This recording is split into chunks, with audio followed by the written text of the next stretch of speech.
Good evening, everyone, and welcome to night 3 of our Black Generational Wealth Series 2022, Built to Last. We're excited to have you here this evening. Just waiting and gonna let folks come on into the room as we get started on this night's discussion. Thank you all for being here with us. And make yourselves comfortable as we get ready for another riveting discussion around Black generational wealth.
Good evening. If you're just joining us, I want to welcome you into the room, welcome you to night 3 of our Black Generational Wealth Series 2022. We're glad to have you here this evening. We are recording live on Facebook, so if this is your first night here with us throughout the series, you can check out our last 2 events on our Facebook page. If you've been with us the whole ride, well, welcome back. You know we're in for another riveting discussion around generating wealth in our communities. My name is Eric Westbrook, the director for the Mayor's Office of Black Male Engagement, and I will be your host tonight. And I have the awesome pleasure of introducing our moderator for this evening, none other than Mr. Eric Marsh. But before we get there, I want to encourage you all to make yourselves comfortable. Get a nice place to sit, something warm or hot or cold to drink as we get ready to embark on another powerful discussion around generating wealth in our community. We're going to let a couple minutes more go by so we can let this room continue to fill up. Please feel free to engage the chat. Let folks know you're here. We thank you for being with us. Our Facebook page is Black Male Engagement PHL. And you can see our past events there, and also stay tuned for future events.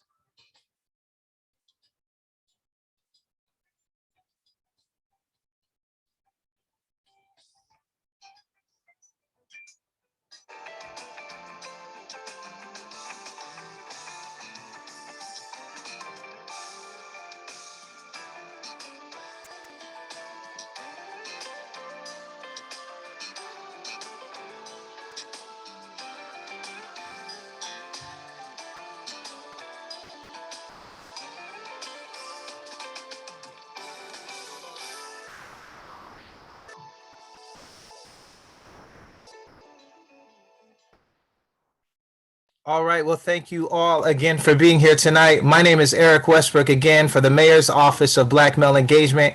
And I want to thank every one of you again for making this series, again, a priority. And you all being here to come and grab more information around generating wealth in our communities. One way to wealth in our communities is business, is small business, owning businesses, generating our economy and continuing to add to it through our dollar and our business. And so we're excited to talk about business strategies for enduring challenging times. It's that's a very a least thing to say in terms of the last few years. We've been through very difficult times and our businesses have been challenged like none other. Well, I'm so glad tonight we have some panelists and a moderator that's going to lead a discussion to help us really formalize and strategize our approach to building businesses. We want to build businesses that last and that are able to endure, and also give tips and strategies on how to pivot and even partner to ensure our longevity. So without further ado, I want to thank the Mayor's Commission on African American Males for partnering once again with us to help us host again Black Generational Wealth Series 2022. And we're excited to move forward with tonight's topic. And I'm going to transition this over to our illustrious moderator for the evening, none other than Mr. Eric Marsh, who serves as chair on the Mayor's Commission on African American Males, and is also at WHYY, none other than Mr. Eric Marsh. Well, Eric, thank you so much. Eric W, as we say, or E-Dub, thank you so much for putting this series together. Again, I'm here on behalf of the Mayor's Commission of African American Males. I'm the newly appointed incoming chairman of MCAM, and I can't tell you what an honor it is to not only be here, but also to serve in this position. The mission of MCAM is to advocate for Black men and boys in the city of Philadelphia to the mayor, city council, and elected officials across the city. And so one of the purposes of the commission and one of the areas of focus is economic development. And so on behalf of the Economic Development Committee, let me thank all of you who are attending tonight, because there is nothing more important in our community than understanding how to grow and maintain generational wealth. I believe wholeheartedly that it is at the center of a lot of our traumas and struggles, but is also a key to our liberation and our future as Black African Americans in the city of Philadelphia and in this country. And so on that note, what I want to do is thank the panelists who are here tonight as we begin to dig into this conversation around Black generational wealth, building it, and strategies for enduring challenging times. As you all know, we are still in the midst of dealing with the aftermath of the pandemic and COVID-19 and all the repercussions that has laid at our feet. And so tonight we want to get into understanding a little bit about who our guests are and what are some strategies that they've used to build generational wealth and endure through some challenging times. So I want to start off with the first person I want to start with is Nicole Tillman. Nicole is the Business Services Manager for the Office of Business Services with the Department of Commerce here with the City of Philadelphia. Nicole, thank you for being here tonight. Thank you for having me. It's an honor to be here. We're glad to have you. We're going to jump into conversations and questions in a minute. But my next guest is Dr. Jamisa McIvor-Bennett. Dr. Bennett is a real estate investor, celebrity consultant, and TED Talk orator. Jamisa, how are you doing tonight? I'm doing well. I'm excited to be here. Well, we're excited to have you. We look forward to jumping into the conversation. And last but not least, our other guest is Tyrell Taylor. He's a realtor with Keller Williams Real Estate and also property manager with Altair Property Group. Tyrell, how are you doing tonight? I'm doing wonderful. It's a blessing to be here. Thank you for having me. Well, we're glad to have you here as well. One of the things that what I want to do is I want to go around and give each of you an opportunity to share your personal story about what got you to the position that you're in, what brought you to the work that you do in relation to business, entrepreneurism, and generational wealth, and let people know, what qualifies you to be here to have this conversation. And I want to start with Tyrell first. Tyrell, I know you had shared with me a little bit about your work in real estate, but you comes from a very personal position, a personal reason. Share with us a little bit about what got you into using real estate to build generational wealth. So, one of the biggest things that motivate me in my everyday life is family. That's first and foremost. I feel like because of my upbringing, it kind of helped me get into the career and carry myself a certain way. When I was a child, we actually lost the house, and my mother had to go live in a shelter. And pretty much I had to go and live couch to couch, room to room. I remember being 17, 18 years old, sharing a bed with my older cousin because I didn't have a place of my own. So I never wanted to be in a position like that again. And I didn't want that to be a position of my family's in the future. So I used that as motivation in my everyday life, not only in real estate, but in any career that I had. I used that to actually scale my business and get me to the next level. So fast forward to 9 years later, I got into real estate after working at so many different luxury apartment buildings in downtown Philadelphia and making connections in real estate. I met everyone that I could, every property manager, every property management firm, every developer in the city of Philadelphia that I possibly could get in the room with and just have the conversation. That was the biggest thing for me, was just have the conversation, because when you start talking to those people and they're at a certain level, you learn certain things that will actually help you with your future success. And I feel like because of my story and my path, because of my struggles, it pushed me it literally forced me to become successful in my own right. So I hope I answered your question clearly. Thank you so much for having me here again. Appreciate it. Yeah, no, that's a powerful story that you shared, and it's always heartwarming to see and hear the results of like overcoming that kind of challenge. So thank you for being here, and thank you for continuing to do what you do and represent for folks who are going through, tough times. We do need to see examples of how there is an opportunity through the struggle and after the struggle, right? So thank you for that, Tyrell. Nicole, I want to go to you now and ask you a little bit about your role with the city, with the Commerce Department. What led you to that? And what are some of the things that you feel like you want people to know about your role and how you got here? Okay. So my current role is a business services manager with the Commerce Department. And our unit is specifically the Office of Business Services. So our purpose, our goal is to help support all businesses in the neighborhoods in the city of Philadelphia. So not just, center city, we're not center city focused, we're actually focused on the neighborhood. I actually am originally from Pittsburgh, and I moved here about probably about 12, almost 13 years ago now. I started off as an admin working at the University of Penn. That didn't work out. Opened up another job. This job position opened up with the Commerce Department, and I started as an admin in that position, which really just working in the department opened up my eyes to just the need for help with businesses in the city. There's so many resources that are available that businesses are just not aware of, that our office tries to make sure that we provide the information so that people can understand that these resources are out there. Like I said, I started as an admin, and being an admin, that position kind of calls for you to be the support that people need so that they can be their best.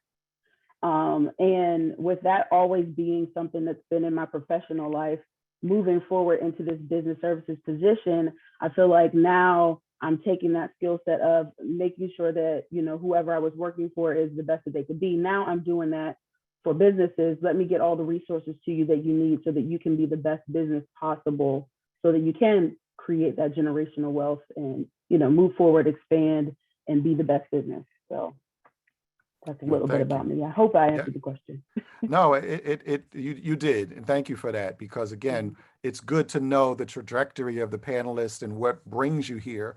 And also, we'll get in a little bit more later on to the services that your office provides and how it addresses some of the disparities that we're going to talk about a little bit. But next, I want to go to Dr. Jamisa. Dr. Jamisa, we got a chance to have a brief conversation earlier, and I was really excited talking to you because of the energy that you bring to this, but more importantly, the personal story and how you've got on this trajectory in terms of not only real estate investing, but coaching and helping other people live their best life and build generational wealth. Tell us a little bit about what got you started on your path. Being a helper. So my start in real estate happened when I was 19 years old, when my grandmother passed away. She put me on her deed. I took care of my grandma a lot. As I told you, she was really independent, but just with the standard things like getting her to doctor's appointments, taking her food shopping, all of those things. And me being the eldest of 10 siblings, I always had a lot of responsibility on my plate anyway. I was the one who made sure, okay, this is what we're going to eat. This is how we're going to do it. Clean up the toys. I was like the mom before I even became a mother. So when my grandmother passed away, that is like when reality set in for me, because like owning a house is one thing, but managing a house, understanding the dynamics of what ownership actually entails is a completely different thing. And at 19 years old, I didn't have any prior knowledge. I didn't know anything about a house except people living in it. So I ended up, trying different things. One, I attempted to get the house fixed. I realized contractors cost a lot of money, more money than you have as a cashier, because that was my job at the time. So I remember selling the property at 19 years old. I cleared 150,000 or like 152,000. And I remember being determined to just like make it count, right? It's not often that people are afforded such opportunities. And I feel like a lot of those people miss those opportunities because they don't recognize it to be one. It's like, oh, it's just money. Let me spend it. They're excited because they're trying to fulfill different voids. And one of the biggest things I teach is that you can't fully accept generational wealth without acknowledging the generational curses that you have to combat to be able to grow from that. And that was really one of those things. So my generational wealth journey really started with me recognizing what my curses were from my family in terms of, our money history, how we do things, how we go about things. Even the conversation that I had with my grandmother prior to her passing, she said, hey, this is all we have. So there's that fear there, which is also a generational curse. It's not about what we have. If we have this, we could always gain more. So, I took it as an opportunity and I knocked it out of the park. Yes, thank you. You did knock it out of the park. We'll get into a little bit more details about what that means and what that looks like when you say you knocked that out of the park, right? But I'm assuming part of that is actually there is some sense of generational wealth being built and being honored. Now, I love the fact that what you shared about your grandmother's property and using that opportunity as a resource rather than just cashing out. And as you said, when we talked, splitting up the money amongst relatives, when that money would have been gone, whereas now you've been able to not only, I don't want to use the word flip it, but you've been able to invest it, right? You've been able to invest it and grow that. So what I want the three of you to share a little bit about is, from your perspective, let's give the folks who are watching some understanding of the struggle, right? Where are the current conditions that we're dealing with right now? So for instance, the average income of African-American families in this country is approximately $27,000. That's only 2/3 of the average white income, which is well over 40. And some actually estimates put it higher than that, right? What is it that we can do from a individual standpoint, a family standpoint, that can help start to build generational wealth? What are some strategies that you guys want to talk about, or something that you're aware about? Where should we start? Those folks who are watching, following us, following this conversation, where would you advise someone? And I want to start with Dr. Jamisa, because I know this is something that you do on a regular basis, advising folks. What would be your first advice for someone who says, I don't know where to start building generational wealth? I would say start with what you have. I feel like us as a community, we are always looking outside of ourselves for an answer, because generationally speaking, if you look back at slavery times, we were designed in a way to feel like we were inferior. When in all actuality, that was never the case. We were strong enough to build houses, mine crops, work in hellish conditions, have babies that we didn't want to have, or nurture and raise babies that weren't ours. So we always possessed a certain power. And it was to the benefit of our oppressor that they didn't let us know how powerful we were.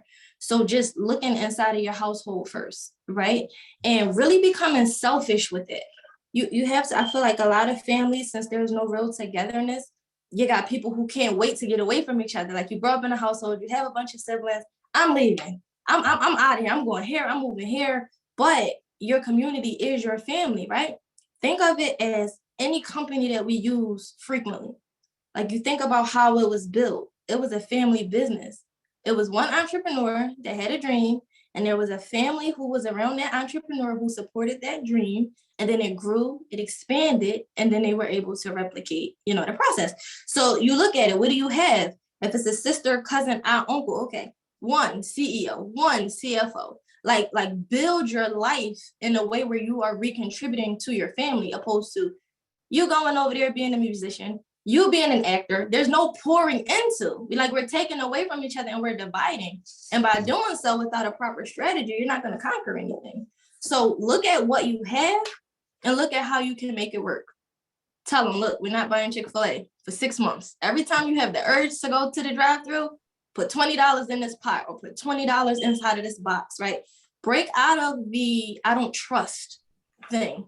Because what I've also learned from my counterparts and being around them, I'm sure Tyrell can attest to this, they don't always think highly of each other or trust each other either, but they understand that black and white supersedes all emotion in business. Sign a contract, right? I don't want to put my money here. This person might run away with it.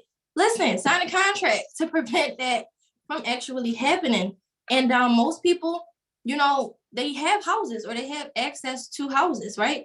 You think about a person who says, hey, I can't afford to purchase a home. And that same individual lives somewhere in which they're probably paying upwards $1,200 a month for rent.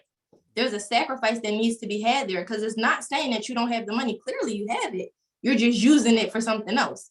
So really just sitting down, creating a family plan and a budget, and deciding what the end goal is going to be for all of you. Family plan and budget. You said a mouthful there. Oh man. I think you're right on point. And Nicole, I want to come to you and ask you the same question. With your work that you do every day, working with entrepreneurs and businesses, what are some strategies that you see that somebody that's just starting off, whether they're 18 or 80, they've got a little bit of savings, or maybe they don't have any savings, but they're working a job or they have some income. What are some strategies that you recommend for folks to start the process of building generational wealth? I would say, especially if they're starting a business, one that they really, Dr. Jamisa really hit this on the head when she said starting basically with a business plan. Business plans are so important. I think that because we live in this microwave society, everybody wants to get stuff quick and just do stuff fast. They're not taking the time to properly plan. So really sitting down and thinking about, like, if you're starting this business, what is my niche? What is the one product or thing or service that I'm supplying to the world that no one else can do in a way that no one else can do it? And then how can I monetize that? How can I expand it and grow it? What other resources are out there? I would say that one of the other main things is people just don't have the knowledge that the resources are out there. You need to be diligent about chasing your dream and pouring into whatever the business is, the plan, all of it. Put your whole best self into it as much as possible. So not being afraid to ask for help and find out what those resources are. And really, I mean, since we're in the city of Philadelphia, I'm saying contact our office with the Department of Commerce. We have a business hotline. We actually answer the phone. We're friendly. And we want to see businesses thriving. So the ways to contact us are either through our hotline, which is 215-683-2100, Or you can email us at business@phila.gov. And our focus in the Office of Business Services is to connect you to those resources. We get you connected to the places that will help you with writing your business plan. We have partnerships with different organizations that will sit down with you for free and help you with this process. One of our partners with the Free Library, they have a great business department that helps with market research.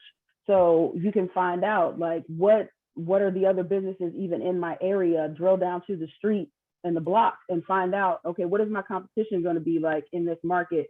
And how can I, what do I need to do differently so that I can expand on it? So those are the things that I would say to the business starting. Do your research, get that knowledge base. Don't be afraid to ask for help. Excellent, excellent. Tyrell, same thing to you. What would you recommend someone start doing if they want to start building generational wealth? And let's break it down, like be really specific on a granular level in terms of you let's say we're talking about a 21-year-old guy, high school graduate, but not necessarily college, has some skills or gifts, was working a day, a 9 to 5, right? But they want to build more. What do you recommend that person do? Two things: education and network, right? Education, there's a lot of free resources out there. Just like Nicole said, there's a lot of free resources out there in terms of education. There's free webinars. There's things like this, the conversations that we're having. You need to get into those rooms and bring the notebook with you and the pen and the pad and take those notes, ask those questions. And don't be afraid to tell someone what your idea is, right? Tell people what you want to do. Tell people you want to be successful, because other people want that for you. They can't do it for you, but they want it for you. So they can connect you to the resources that you need.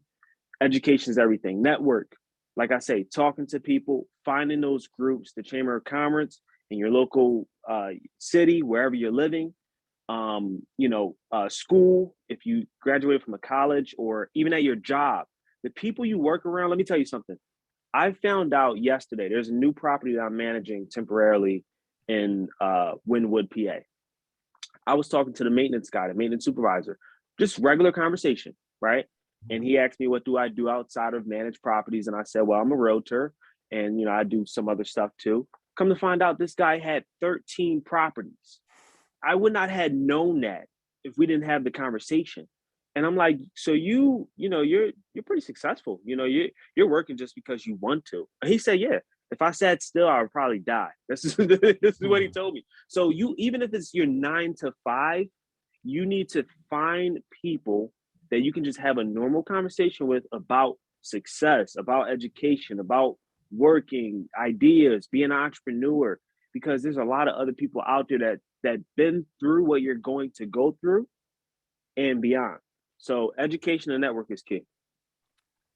I hope folks who are tuning in, we have almost 90 folks who are watching this conversation just here through the registration, and many more through Facebook. And so I'm hoping that folks are taking notes on this, because I don't know if you heard it or not, but I hear a common theme, right? Everyone has said your network equals your net worth, right?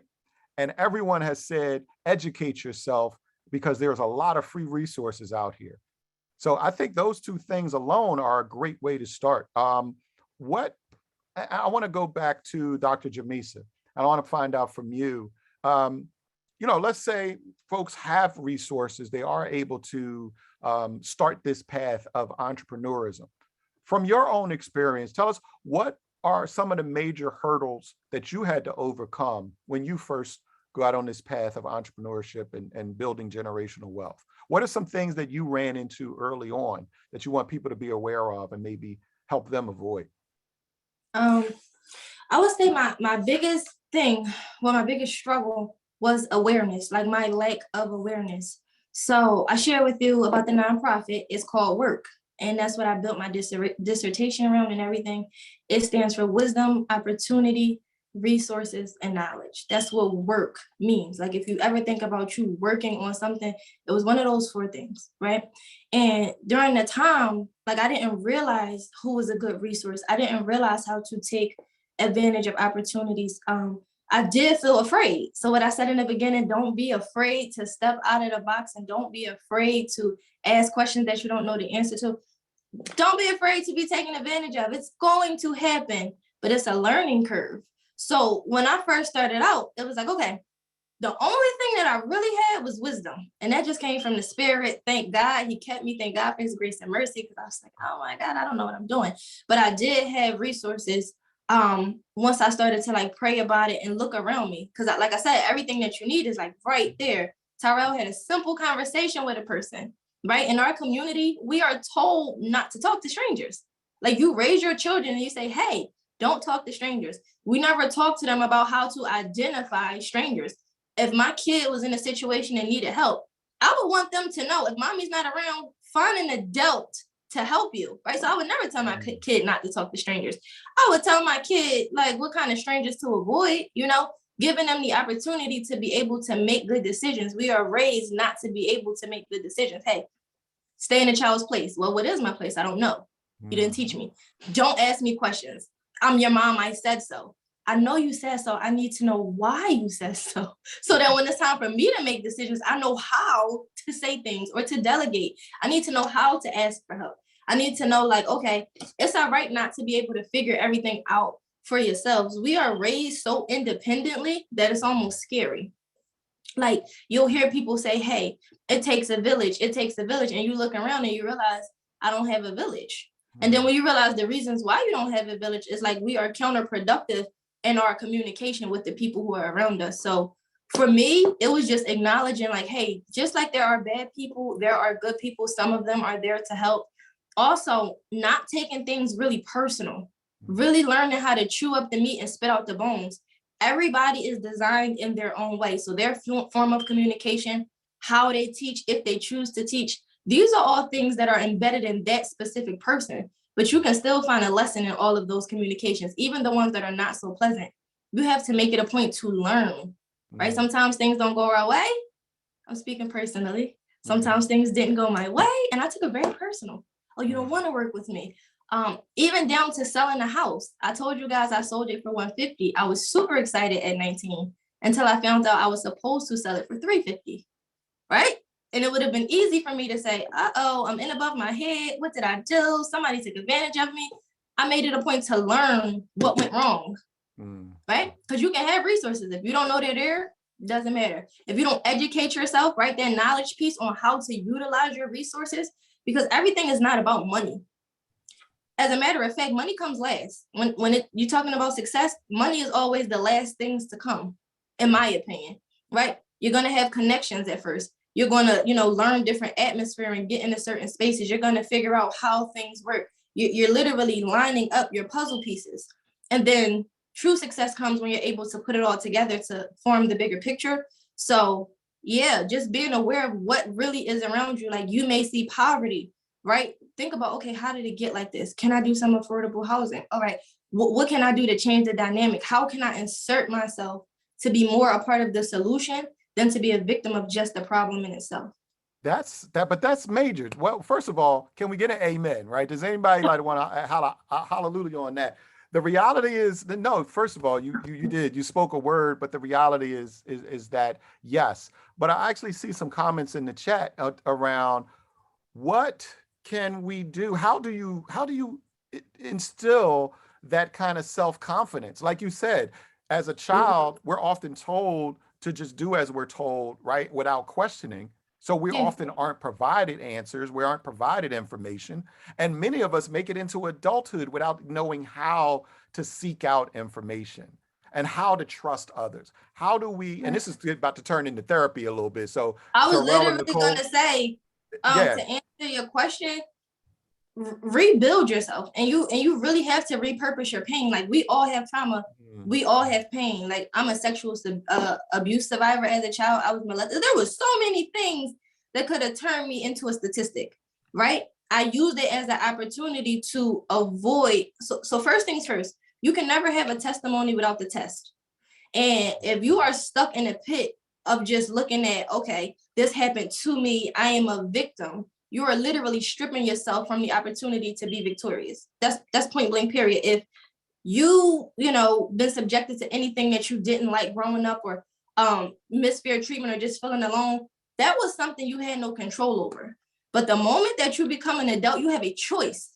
So you can choose the opposite, or you can succumb to, whatever your story was. Once you have the opportunity to change the narrative, well, it's fair game after that. It's a blank canvas. You can create the life you want after that. It's like, if you do yourself the disservice of learning, asking questions, branching out, you are literally no better than your oppressors. Because, right, they held you down. You didn't have a choice. But now you're holding yourself down. That is your choice. So just go to therapy. Yes, I have a therapist. This is super amazing. I went to school for psychology first because I wanted to learn, like, what is wrong with people? That was my first thing. So I went to college in 2012 and I studied psychology. I said, how does the brain work? Because some of these people's brain is broke. Like, I needed to know what was going on. And then taking that time for yourself, like self-awareness is key. When you have a true, authentic, relationship with yourself, it's easier for you to look at the world for what it is. Because it is what it is. Like, no matter what people are going to tell you, reality is reality. It doesn't come in too many colors. Yeah. So let me jump in real quick. I want to give Nicole and Tyrell an opportunity to jump in, because you've said a lot, but I want to see if there's any consensus or anything that either Tyrell or Nicole wants to add to that. Either one of you guys.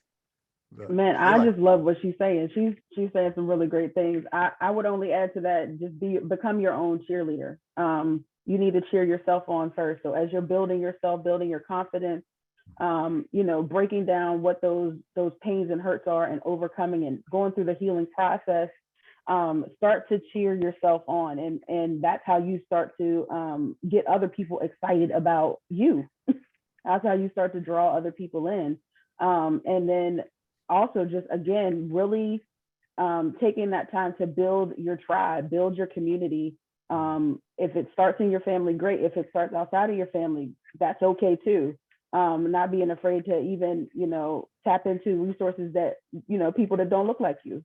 Because sometimes, depending on the industry or whatever it is, they might be more readily open to helping you than some others. So just really opening yourself up and being your own cheerleader first is what I would add. Yeah. Tyrell, you want to chime in on this? I would like to really speak on procrastination and just not starting. That's the biggest thing for a lot of people. They don't know what to do, when to do it, how to do it, so they never do it. And literally, Nike says just do it. It's the slogan, but literally with everything in life, if you want to be successful, just start. It doesn't matter where you start, just start, and then get yourself to a point where you can create consistency, right? And then hold yourself accountable. That's bigger than anything. If you can hold yourself accountable, you're going to be successful, straight up. If you can hold yourself accountable and write down your goals, don't just talk about it, but write it down, have it in front of you. You have to see it to believe it. It's like a brand new car. You buy a car, you see that same car everywhere. If you speak about something and you want it bad enough, you're going to see it. I want to be the best realtor in Philadelphia. I'm going to go find every real estate agent that's the best in Philadelphia, and I'm going to see what they're doing.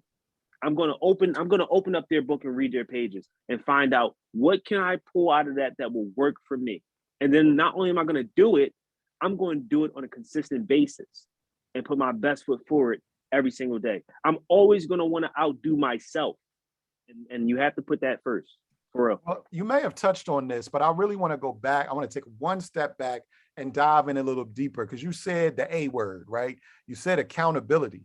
And I think we use that word in our communities a lot, but do we really know what accountability means? So what do you mean when you say accountability? What is that? What does accountability look like when you talk about being accountable to yourself?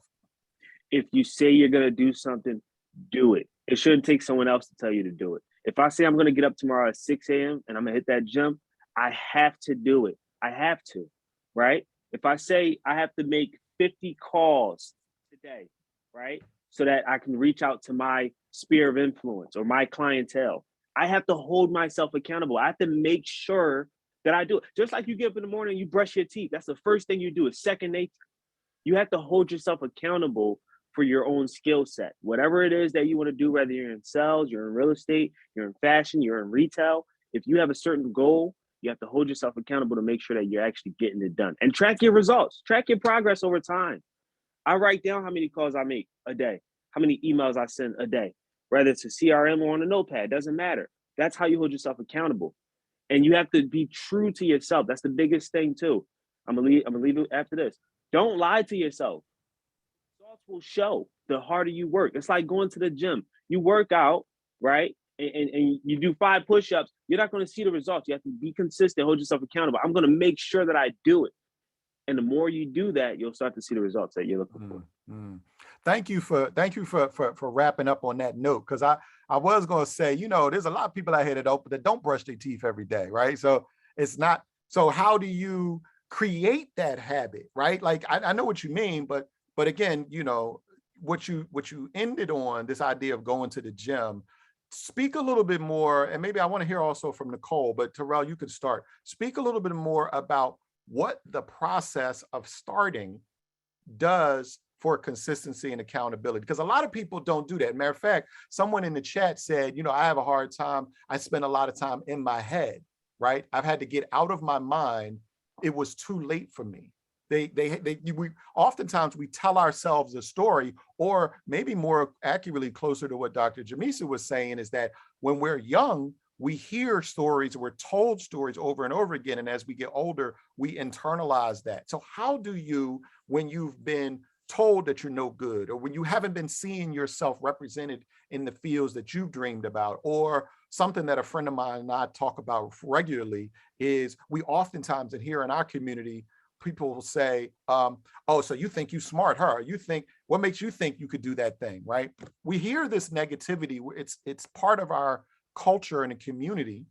How do you start the process? Like once you get to the gym, how do you make that first step in order to be accountable? Because it's easy to say, oh, just be accountable. Give me like a practical idea in terms of how do you start that process? First and foremost, for anything that you want to do, you have to identify what your why is. What is your reason behind the fact that you want a 6-pack? What is your reason behind the fact that you want to be the top investor, or you want to be the best in your field, in your job? Because not everyone's an entrepreneur. Some people work hard at their job and they're great at their jobs and they want to keep their jobs. That's fine. But why do you want it, right? And when you can identify your why, it would make your reasoning and your efforts that much easier, because you identified your truth. You identified where you want to go, and you have to set smart goals. You literally have to set up smart goals where it's attainable so that you don't psych yourself out. And whoever that gentleman is, or that woman that said they're in their own head, that's a good thing. You know why? They identified a part of their problem. And when you can identify a part of your problem, it's like a mechanic. You're going to fix it. You want to fix it. It's inside you. It's embedded. And if you can't hold yourself accountable, find someone that will. Get into those circles, meet those people, shake those hands. I'll hold you accountable. If you want my number, I already put it in the chat. I'll put it down there again. Let's hold each other accountable. Accountability, yes. There is a thing called an accountability partner, right? You can always find somebody that wants to do good for themselves as well. And if you can just make that agreement and have an accountability partner. Nicole, I want to come to you and pivot a little bit to your work with the Commerce Department, right? Because Tyrell just kind of dropped a bunch of gems in terms of process, right? How to get started. What are some of the services that the Commerce Department has for entrepreneurs who are just getting started? How do you help people begin to take that first step, whether it's about accountability or whether it's the process of actually just doing? What are some things that you can suggest or recommend that the Commerce Department offers, and anything else that you want to share just personally about getting started? Okay. That was a lot. What everybody said was amazing. And I think I kind of wanted to add to what Tyrell said, in that you really need to learn yourself.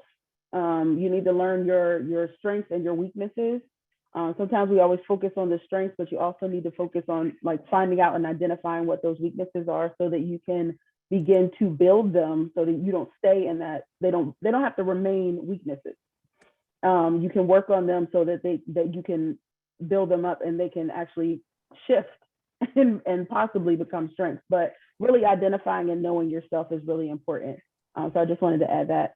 But I also, for the Commerce Department, what we'll do is, like, say you're just starting off, you come to us, hey, how can you help me out? I have this idea for this business. Well, the first thing we want to tell you is to start with your business plan. And I believe I mentioned that earlier, but we can connect you with resources like there's the SCORE organization. They'll set you up with a free business mentor who is actually already in your industry, who will assist you and sit down and talk with you about, you know, what your plans are, what you want to do moving forward, share how they've been benefiting in that industry as well. And they'll sit down and help you with writing out the full business plan. So that's just one resource, as I mentioned. BRIC as well, they also help with marketing research. Our Commerce Department, we have a couple of different programs for storefront businesses. So if you have a storefront and you want to beautify the front of the business, adding windows, updating the doors, just making it more appealing, curb appeal, we have a program that's a reimbursement program. So it's called the Storefront Improvement Program. You would apply for it. It's for business, certain businesses on corridors, but you can get between 10,000 and 15,000 of 50% reimbursement between $10,000 and $15,000 for that. You can apply right online. Again, our website, you can find everything through phila.gov/commerce. But that's just one program. Another program we have is a security camera program. Works the same as the Storefront Improvement Program, but it's so that you can get cameras on the outside of your building to help with security. It's up to $3,000 reimbursement for the process. You fill out a simple application, and if you qualify, you'll be able to get that money back for getting the cameras for your business. And it also, that program requires that you connect with the police department so that if there is a crime or a situation, you know, they'll be able to connect to get your camera so that they can see that video for help. Yeah. Mm-hmm. And then we have a couple of different loan programs that are available. And yeah, I won't go into all the details because I don't want to take all the time, but yeah. No, I mean, but it's great that you have these resources. And just so you know, you got a whole squad in the chat who are dropping links, like telling us how great the Commerce Department is, making sure we get your title right and the department you work in, right? So a lot of supporters here and a lot of people who have utilized those services, which I think is it's in it of itself a testimony to how great this service is, and not enough people know about it. So again, this is the reason why Office of Black Male Engagement, in collaboration with the Mayor's Commission on African American Males, has put together this Black Generational Wealth series. And so what you're seeing tonight is the third out of 4 episodes, 4 issues, 4 conversations around creating Black generational wealth. So I want to kind of touch on, I love what you were saying, Nicole, about the business plan, right? You talked about that twice. And I want to lead into a little bit, I'll come back to you and ask you a little bit more about the business plan specifics, but I want to go to Dr. Jamisa, because what came to my mind as we're talking about a business plan, and I've been an entrepreneur, I've ran my own business for over 10 years, I know about a business plan. But Jamisa, there was something in our conversation that made me think about the importance of having a life plan. And you talked about your grandmother and how your grandmother put your name on that deed. Can you talk to us a little bit more about what you feel like your grandmother's plan was for not only her home, but for you and for her family? So funny story, how she got the house. It was a dollar house from like, Lord knows how long ago they did it, but Section 8 used to have like a program where you got a dollar house. I think she originally set out just to survive, right? That is what that generation was taught. You work hard, you go to school, you get a house. So they did believe in ownership, but I don't think they saw past just primary residence. type of ownership. So Mhm. when she started out, literally, she said, hey, this is the family house. This is all we have. If anybody ever needs a place to live, I want somebody to be able to come to this house. I don't want you guys to argue over it. She gave me a bunch of like contradicting rules. This is literally like 4 of them. And I was like, I don't know if I can, I don't Like know. what? Yes, a lot of stuff. So she said that anybody who needed a place to go could come there, but they had to pay me rent. I'm 19. They're not paying me. They're not even paying me mine. They're not gonna pay me any money. She also said she didn't want people arguing over it. And literally, lack of education causes controversy. So everybody feels like they got the best idea, but they don't know because it's just an idea. It's not until you start to act on those ideas or attempt to act on those ideas that you realize that it's not as easy as you thought it would be. And, you know, I experienced a lot of those things. So these were all some of the bad or downsides of acquiring that property. So, you know, originally she just wanted me to hold on to it. Hey, this is all we have, don't lose it, because she was afraid. So she held it tight. But one of the things that I learned from more like wealthy people is that investing is what makes you grow, not holding on to things. It's almost impossible to hold on. Like one of the most valuable things we have in this world is breath, right? Life. Imagine holding your breath because you need it, right? You need it. You don't have breath, you die. Imagine trying to hold your breath though. That's how I think about money. You holding on to it so much because, oh my God, if I need it, I want to have it, I want to have it. But the only way to really have it work out in the world and grow for you is to let it go. Breathe. That's how you live. You breathe. So when I'm teaching these exercises and I'm having these conversations with people, I'm letting them know, hey, strategic investing is key to growth, life planning, and education. So just like going back a little bit, I didn't have to sell her house, but I didn't know. I didn't know about equity. I didn't know that I could take out a loan. I didn't know about hard money. I didn't know about credit. I didn't know about business credit. I didn't know about anything. So just to piggyback off of what Tyrell said, in the very beginning of it, if I could have done everything different, I would have gave myself the opportunity to learn first. And I feel like a lot of us, we move off the basic necessity to survive. Like you have something and we feel like we got to hurry up and, you know, get something done with it because we're used to being against the clock. You know, we're used to being rushed through life. We're used to not really having time to make decisions because our back is always against the wall. But one thing that I learned is you should never do what you have to do. Like every time I've ever heard that saying, bad stuff followed it. Like if you're doing what you have to do, it's desperate. You're making a desperate move. You never gave yourself time to actually figure out. You didn't look at the best case scenario and worst case scenario. You didn't give yourself any alternate options. You're just doing this because you feel like you have to. Making pressure decisions are terrible. That's why most people who make a shot at the buzzer, they usually miss it. The top players, I mean, and they still standardly miss it. There's so much pressure on you. You got to get it done. So I would say like what her plan was literally like survive. Hey, I struggle. I don't want my family to be able to struggle. And the only thing that I did was take that dream and idea and I expanded on it. All right, grandma, so maybe that one house everybody couldn't live in it anyway. Now I have 28 properties and I have a hotel. If anybody needed somewhere to live, God forbid, all at the same time, I would hate having them all in one place. I'm not gonna lie, but I have a place. I have a place for them to go. And I think that was more so just my millennial instincts, right? We're young and reckless anyway by nature. So it's like, well, what's the worst case scenario? What's gonna happen? What's the worst that can happen? And when you think about life that way, it gives you time. I feel like we take life way too serious sometimes. It's like, listen, either you're gonna live or you're gonna die. Right? And nobody knows exactly when they'll pass away, but that still is a luxury because you can plan it out, stretch it out a little bit, give yourself time to set goals. You literally have to make room for error as well. Listen, every day is not going to be a good day. I don't care how much money you make. As a matter of fact, when you get into like the 1% that everybody is coveting, it gets worse, way worse. You got taxes. You have the obligation tax that people call it. You know, that money that you got to give to your cousin just because they know you have it. And if you say, no, you're a bad person, we have that type of thing. And we have to deal with, you know, our counterparts not quite accepting us at first, right? Because they're not used to seeing certain people acquire wealth. So when they see you, it's always like a judgment thing. Oh, what is she doing here? Well, I am here to make a difference. Nice to meet you, right? So you literally have to give yourself time to fail. That's it, right? Because the growth is inevitable. Once you fail, you know what you did wrong. So clearly you know how to get it right next time. You have to give yourself time to fail. You have to give yourself the opportunity. You have to know. Like, I know the worst thing in the world is to get something wrong for us. Like, we're teased off and we call stupid, we call dumb. People are looking for us to get it wrong, right? So look for it too. Like, it's coming, right? But just change how you look at failure. Just change we look at it like it's the worst thing in the world. I look at it like it's a cheat sheet.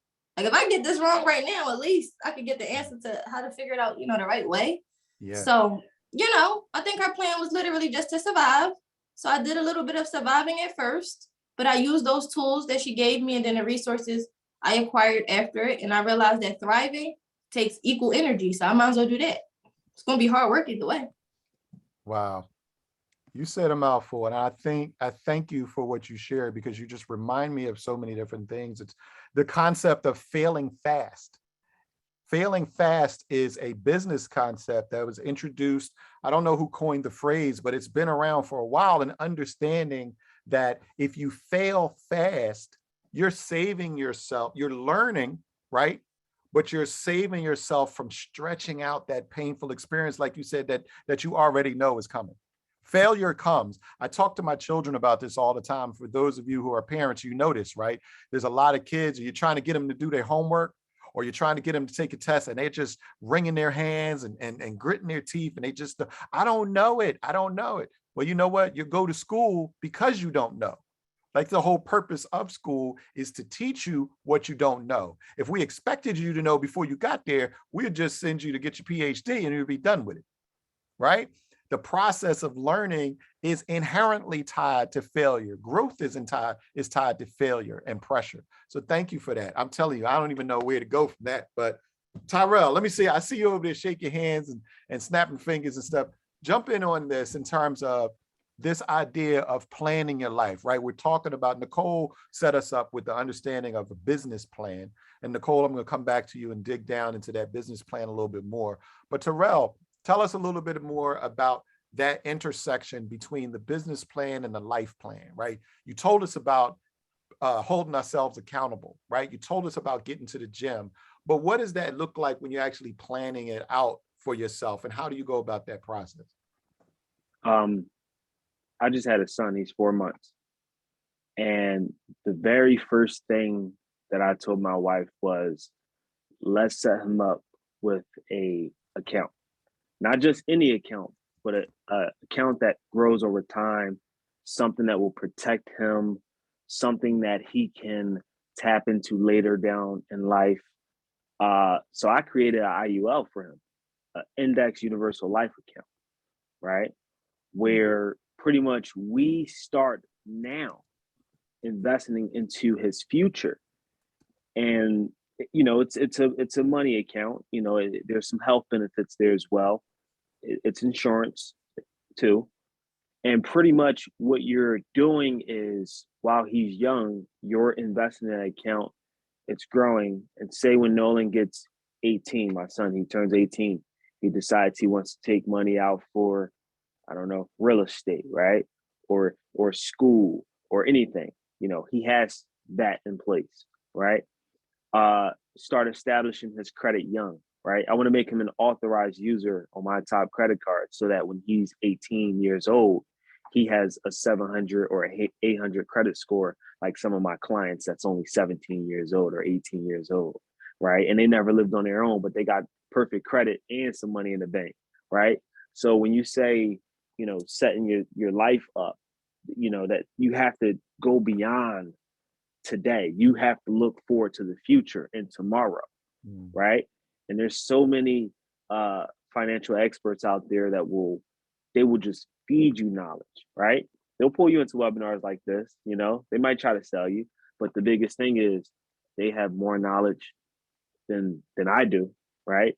Than the average person does. So get with those people, talk to them, pick their brains, find out what other people are doing for their kids, and you can do the same thing for yourself, right? Why wouldn't I set myself up with an IUL or a 401k or a retirement plan, right? If I'm going to do it for my kid, I have to do it for me too, because I have to set the example, right? And that's a part of it.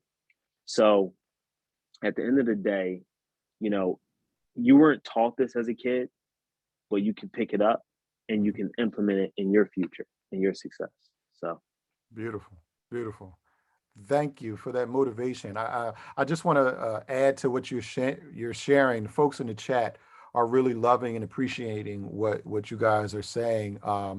Folks of Antoine shared that there's a great book called Failing Forward by John Maxwell. Yes, John Maxwell, some great information. Miss Booker says, Jasmine, you are so unique for your age. She says, I was there in the 70s, 19, 20 years old. Keep teaching and learning. In fact, all of you keep doing what you're doing. You're making a difference. God bless you. So yes, someone asked a question, can you put a child as an authorized user? And that's kind of what you were just saying, right? I don't know if it's technically an authorized user, but by adding their name to that account along with their social security number, right? That starts feeding their credit. Tyrell, right? Yes. Someone said, yes, 12 years and older. Nicole, I want to come back to you because what I'm trying to do here, I didn't know this was going to turn into church, right? But what we're going to do is we're going to have Sunday school, right? Because we're going to get some preaching, but we also want some lessons, right? And so I want to come back to you in terms of the Commerce Department and specifically the business plan. Can you walk us through or tell us some of the parts that go into a business plan, or what should entrepreneurs be thinking about as they are building a business plan? What goes into a business plan so people can start building their future and thinking about these individual pieces in order to hold themselves accountable and move forward, as your other panelists have said? Sure. I would think one of the things Tyrell touched on it when he was speaking earlier is knowing your why.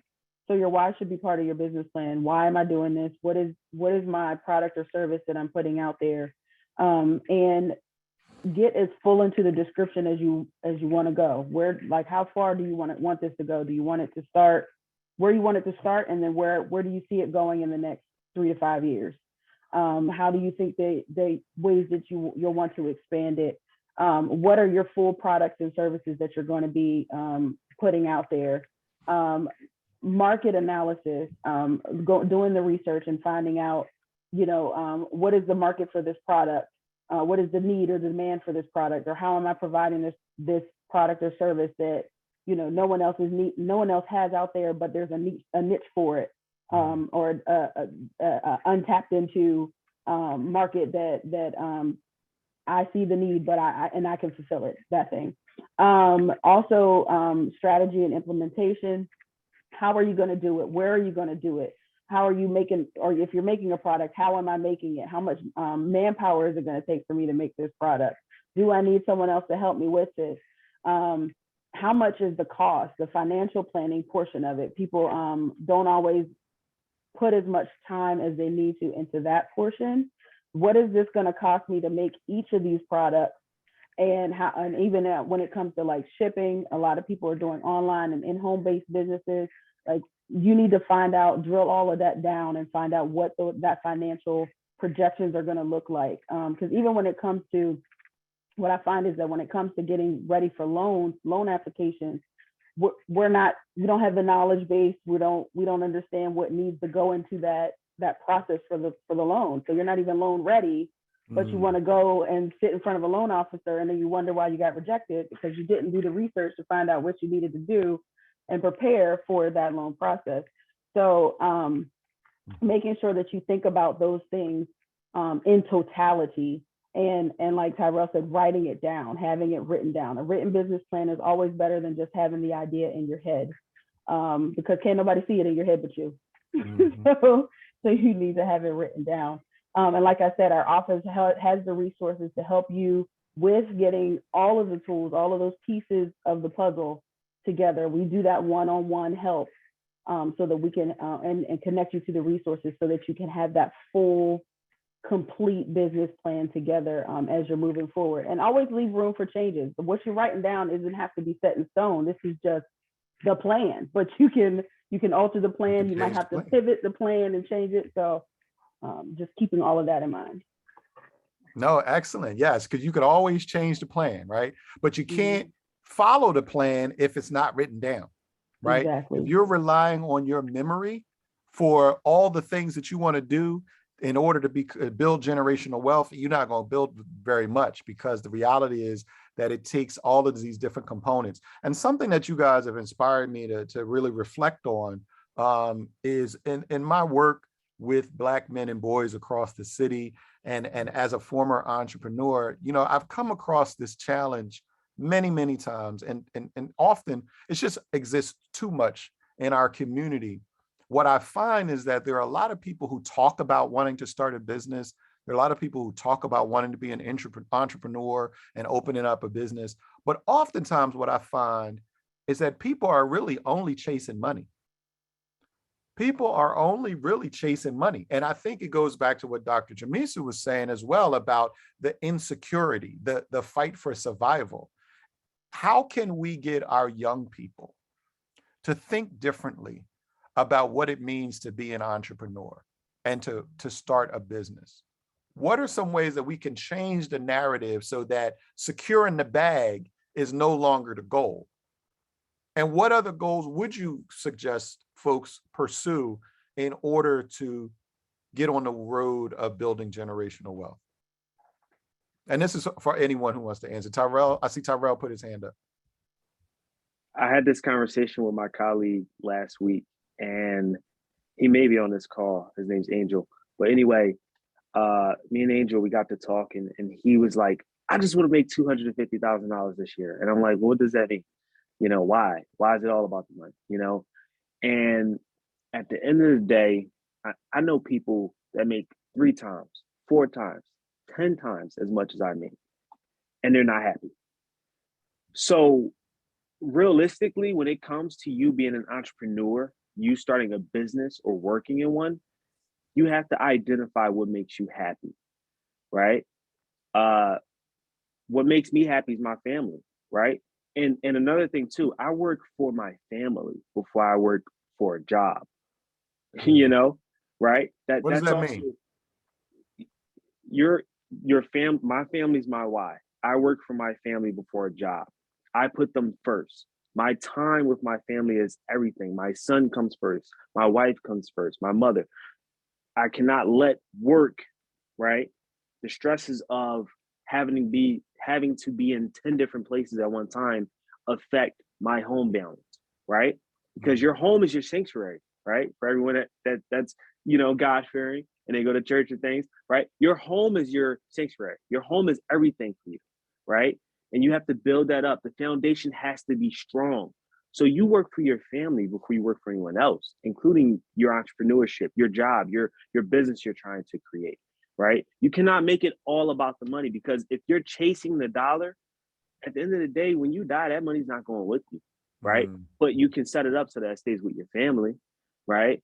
Right. And to Dr. Jamisa, she was talking about when you pass away earlier, you know, at the end of the day, you can set yourself up so that when you pass away, you have that life insurance on deck, right? You don't have to worry about your family throwing fish fries and all that to try to pay for your funeral, right?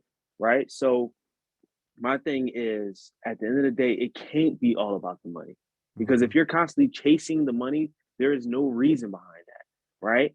You can buy something, but it's not going to make you happy. What's going to make you happy is enjoyment of life, enjoyment, flexibility, right? Having that time with your loved ones, creating a future that you want, you know, not having to be a burden to yourself, right? It's big. It's bigger than a dollar. I see you. I see Dr. Jamisa came off of a mute when I was going to actually come to you because he said the word insurance, but I want to hear what you had to say before I ask that question. Because that was like one heck of a question. Just realizing the value of money. Like, I mean, oh my God, it probably sounds so terrible, but money really is nothing if you think about it. If you have $1 million and you spend it, you don't have any more money. But if you have 1 million resources, you can't lose it, right? There's an old saying, and people say, like, money doesn't grow on trees. Well, it does. Money is paper. Paper is tree. So you plant a seed first. You have to go for where your purpose is.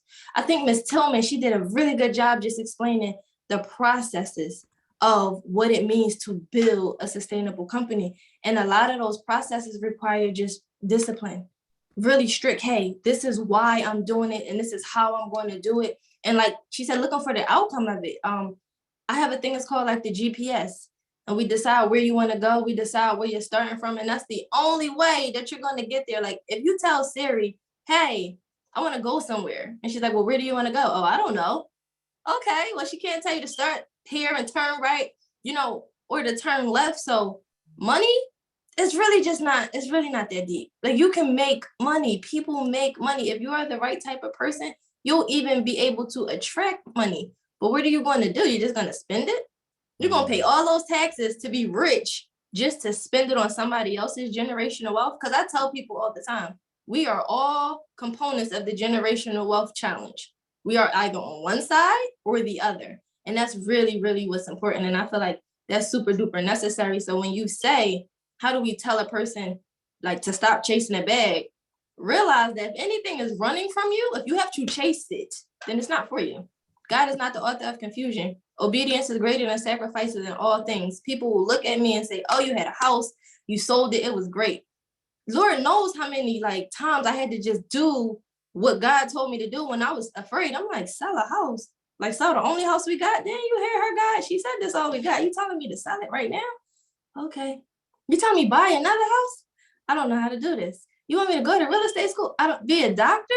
What? PhD? Why? Like I dropped out of school at first. You get what I'm saying? These are all things that were just me listening to God. Because not every day is a good day. You're not going to always be motivated. You're not going to always be able to have a Zoom link to click onto and to be fed information. But you have to make it in a sustainable manner so that you can keep going no matter what. Plant those seeds for yourself. And it's not all about you.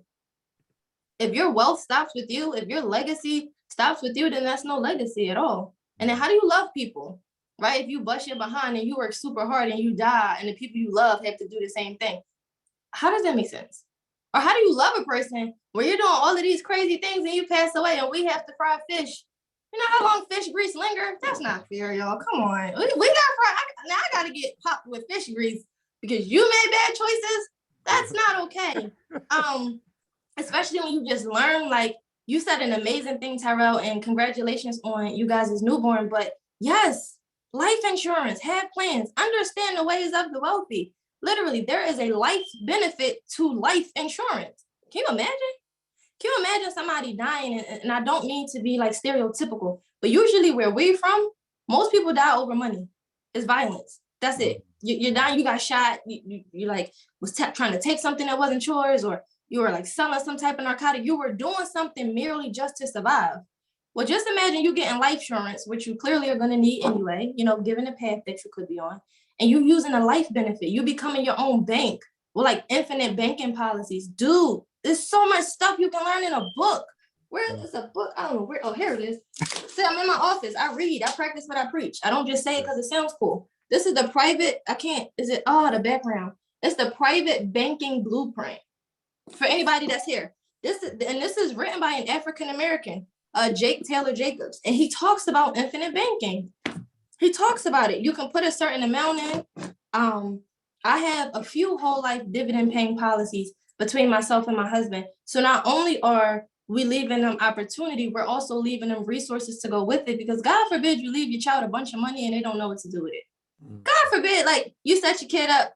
Tyrell said, hey, I'm giving him the money. He could buy a house. He could go to college, but I'm sure he's going to instill in that baby, hey, this is your options. You got to know what to do with this stuff. You have to know how to move those pieces around on the board. So yeah, I'm just grateful for being amongst some amazing panelists, because like as Nicole's talking, I'm like breakdancing on it. Like, she said it because we have a bad idea of what success looks like. Like we are looking at influencers on Instagram, which is why I hate that people call me an influencer, because no, yes, I do have the opportunity to influence and impact, but what most people see right now is fancy cars, balloon-shaped bodies, a bunch of jewelry that doesn't matter, right? But if you think about the Rolex that you are looking at your influencer wear, or if you're thinking about the Gucci bag and the Chanel bag that you're watching them dress in, you're completely missing the part that Gucci is a family. Mm-hmm. Chanel is a brand based off of family. Rolex is cool, but whose name is on your arm, right? You're looking at just enough, right? That's what a person will look at success as. I'm trying to figure out how I can get people to buy a watch with my name on it. Like, I want you to wear a Jamisa X, okay? I don't know if that's catchy enough, but wear a Dr. Bennett bag. and really just instilling that into our generations coming up. Like, in order for you to understand the value of money, you have to know the value of yourself, because getting money is not important as what you need to do to get it. So yeah, please don't be out here chasing money. Please don't be chasing nothing that's running. That's scary. Yeah. That can get you in some trouble. You shouldn't Don't be be chasing chasing nothing that's anything that's running after you. I mean, that's running away from you. No, you do what you're called to do. You do what you're ordained to do. God doesn't make mistakes. He put us all here. We are all wonderfully made. And y'all need to read the Bible. I want to read a good business book. Read the Bible. I'm telling you, life changer. Yes, that's it. That's good. That's it. There's a whole, you can read Leviticus. There's a whole bunch of lessons in there. Yeah, look, she's like, yeah, I read the Bible. I know what I'm talking about a little bit. I may be a little bit of a heathen, but you know, I know a little something. But the reality is, yes, don't chase, like people are chasing money. And so I want to also like bring this back around, right? Because we also don't want to, and this is for the elders who are watching, right? The older folks, my age and older. People who have a tendency to talk about young folks, like young folks don't do this and young folks don't do that. And y'all need to get, and y'all need to do. The reality is our community hasn't been teaching the babies. We haven't been teaching the younger ones the importance of living through your work or living through your gifts, as it says. Again, Jamisa probably could say it better than I can, but your gifts will make a way, right? There's a lot of quotes in the Bible about how your gifts will make ways for you, make room for you, will lead you in front of those who are considered elders or leaders, right? And so because we're so busy chasing the money, because the money will provide, like she said, the balloon bodies. I'm cracking up about that. But we're chasing cars and bags. Those things are just dressing to make ourselves feel better because we haven't been poured into and we haven't built ourselves up from the inside out, right? And so we have a community that's chasing after the image, right? And instead of chasing after the thing, like the bag, the car, the Instagram famous, how can we begin to create value in other people's lives? Because that's really what a business is, right? I think there's something in there. Nicole, you talked about this when you talked about the business plan. Part of a business plan is you being able to tell anyone reading that business plan, likely an investor, right? What is the value that you are going to be giving to other people by creating this business? And I think if we are able to understand that we have talents and we have gifts, and those gifts are the things that will then add value to other people's lives. And oh, by the way, people will pay us for the value that we provide to them. That is, I think, the route to entrepreneurship and building generational wealth. But I don't want to preach to y'all. I think we got enough, sermons going on here. Nicole, was there anything? I know that was a lot, right? But anything you want to add in terms of that piece, right? Because I think what Tyrell and Dr. Jamisa talked about a little bit, right? They touched on in life insurance. They talked about how these things that can build equity. What are some things that your work through the Commerce Department talks to other entrepreneurs about wealth and equity? Is there something that you can do with your business or something they should know in terms of business structure, like business planning? How are you going to do exit strategies?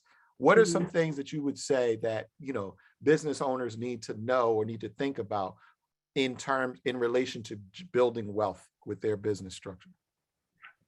I know it was a lot. Really good question. That was a hefty question. Can I think about that for a minute? Can we You come can back? think about that. And anyone can jump in here because as a matter of fact, this is a good time. I want to take a step back because I'm doing a disservice.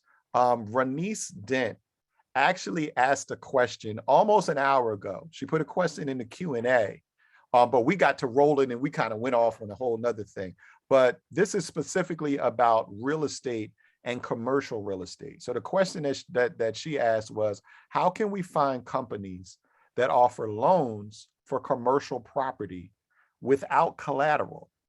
Now, I don't know if you can get a loan specifically for a commercial property without collateral. I don't know if too many loans you can get without any collateral. But the question is, how can we find companies that offer loans for commercial property without collateral? Anybody want to tackle that? Here's an easy answer. Google. I'm so serious. I know you're serious, but let's be a little more specific. What is the query that you want to type into Google? Like what should they be looking for specifically? Commercial lenders, right? That's the first thing you want to type in, commercial lenders, and then realtors. Some of us have access to lenders directly. In my office, I have a lending company. I have a hard money lender in my office. At the end of the day, the connections are there. So, get with me. I can help you find what you need and utilize Google. Yeah, that's a good answer. I was gonna say the same thing. Even in terms of the infinite banking, I became a hard money lender, which is wild because I used to broker for a ton of them. But before you guys go out borrowing money, set the plan first. I feel like a lot of people make the money the priority. The money is not the priority. You don't go around borrowing money from people if you're not going to put it to good use. So, okay, you want a commercial space. Are you prepared for like the triple net taxes? How is your leasing going to be? What are you going to use this commercial space for? What does your overhead look like? Are you going to file your taxes as an S corp? Which you should. This is not tax advice, but yes, make yourself an S corp. Put yourself on payroll. Getting money is easy when you are worthy of it. You got to look good on paper first. You can find money anywhere. There's a lot of people who's depending on banks and depending on loans and being subjected to interest rates when you don't have to. If you have a good business plan, there's people who will invest in you. There's a lot of private investors, angel investors. I was once one until I realized y'all didn't call Nicole first. Y'all didn't have a business plan. People were calling me like, I want to do a car wash. Okay, where you going to set up shop? Your mobile car wash. Okay, how are you going to market? Because the best thing to think about is the ROI, which is the return on investment. Don't focus on the investment first. Think about the return on the investment. Because any person that's going to give you money, whether it be a person, just a single entity as myself, or whether it be a corporation such as like just a lender or like a private lender, they want to know when they're getting their money back. And they want to know how long it's going to take. In real estate, we call it a cap rate, right? It takes up different names depending on the space that you're in. But we'll give you the money. Just how do you plan on getting it back to us? How long is that going to take, right? And then that's how you build relationships. So like getting the money, I want to focus on that first. Because like Tyrell said, it's as simple as just Googling who does this. I offer financing, financing at Rosebud Investments. We do commercial loans, construction loans. We do refinance loans. We do purchase loans, purchase and rehab loans. However, what are we lending you money for? Because I'm not one of those people that's going to throw you the money just to foreclose on you. I have no desire to do that. I want to see you grow. So the best way to be prepared for that is for you to outline, like literally take heed to the things you're learning on this call. You can get the money, but what are you going to do with it when you get it? Because everybody here, they think money is like an answered prayer, and it is not. It can actually dig you into a deeper hole. So you started off with no money, then you borrow somebody else's money, now you owe them. That's worse than being broke. I would rather be broke than to owe a person, because then they own you. Then they're trying to come after you talking about collateral. They'll find something to leverage on you. Oh, you don't got no money? Give me a car. You don't got no money? Give me that Rolex. Like it's insane. So you don't want to get into a situation where you're in debt, right? Because we're talking about freedom. There is no way to be free or financially free if you're bonded by debt. So please be careful. Completely like under leverage all of your stuff. Just for myself, 28 properties, one mortgage on purpose. That one mortgage is intentional and it'll be gone in a little while. But it was about building equity and, getting it together. So guys, learn before you earn. Learn before you earn. Listen, you use so many great phrases. I really do feel like we need to revisit this conversation and like have a follow-up, because even just the phrase under leverage, right? How many people really understand that? That's not easily digestible if you don't have a financial vocabulary, right? So basically it's understanding like most people over leverage, right? Most people are overextending themselves, right? We think that debt is inevitable, right? And there is such a thing as good debt, right? Because you can build some things with it. But oftentimes we live our lives because we're so in such pursuit of the material thing, right? The material good. We're not looking at, is there an ROI attached to that?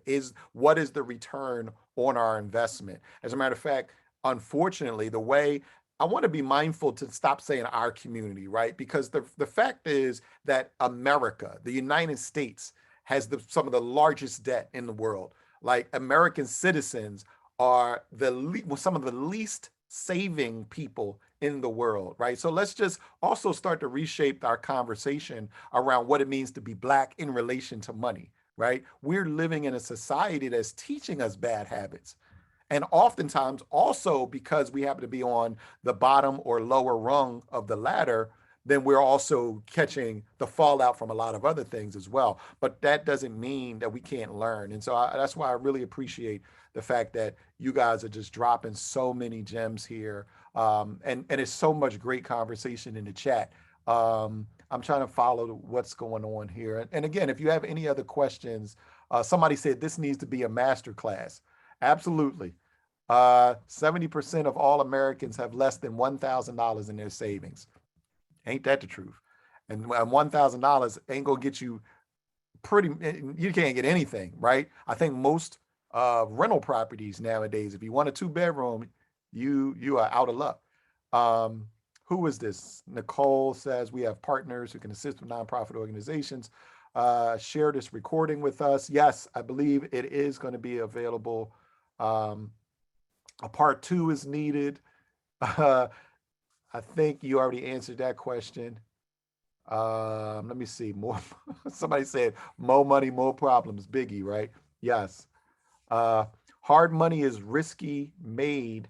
Have strong plan for quick repayment. Must have a strong plan for Jamisa, do you want to talk a little bit? Explain for folks who don't know what hard money is and under, what did you say, under leverage? Explain those two terms for the folks who aren't familiar with them.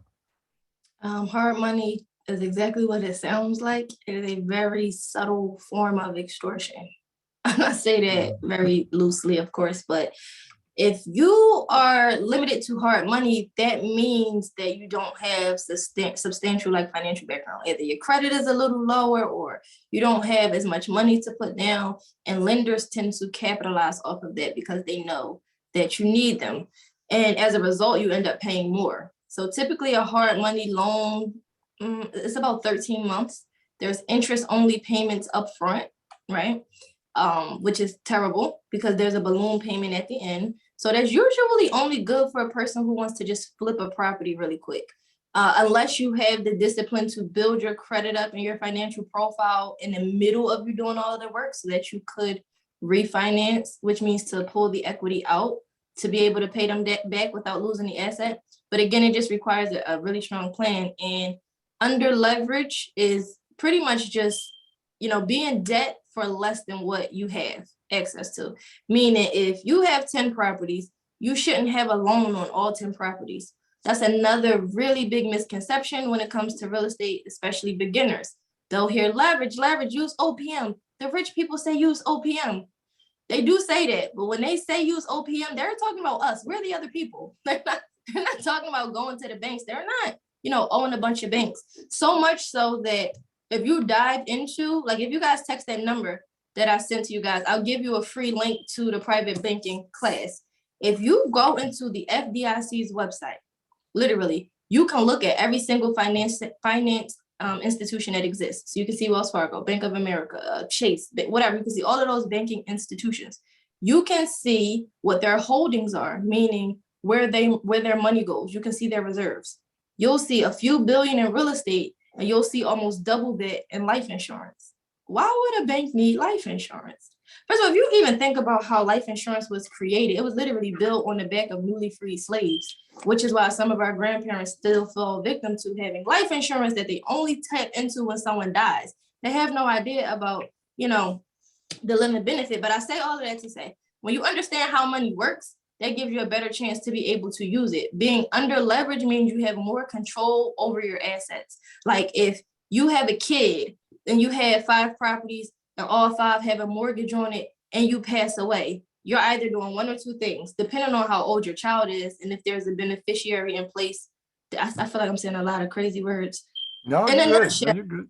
I was gonna say, in a nutshell, if you owe somebody money and you die and you pass those assets down to your kids that still have debt on it, you're passing debt to your children. You're not giving freedom to your children. That's not generational wealth, that's generational like debt. So what you want to do is make sure that, I would say, like, it's really hard for me because I literally have almost no debt on purpose. I'll get some credit cards, but I do not like loans at all. I would say less than half of your whatever should be indebted to someone else. Like whatever you have, because those free things are now your pawns. You can move them around. So it's like, oh, I can sell this property and get the full value of it without having to pay the $30,000 debt that I have on it. So being over leveraged just means you own more free and clear than you have that has a debt on it. That's well, Dr. Jamisa, I want to just throw something out there because I appreciate what you were doing when you start looking at like numbers, right? Because it really is important to understand because creditors, right? Let's take a step back because I want to kind of break it down in like layman's terms and start with this idea of hard money lenders, right? Not everybody understands the concept of hard money, but how many of us have heard of a payday loan, right? Payday loans are the bane of the Black community, specifically poorer communities. Why? Because it's a loan that you can receive based on the income that you get, but oftentimes that interest rate is so high, people are making money off of your own money, right? So because you're getting money based on the promise of your paycheck, right? They're raising the interest rate. They're hitting you with such a high interest rate.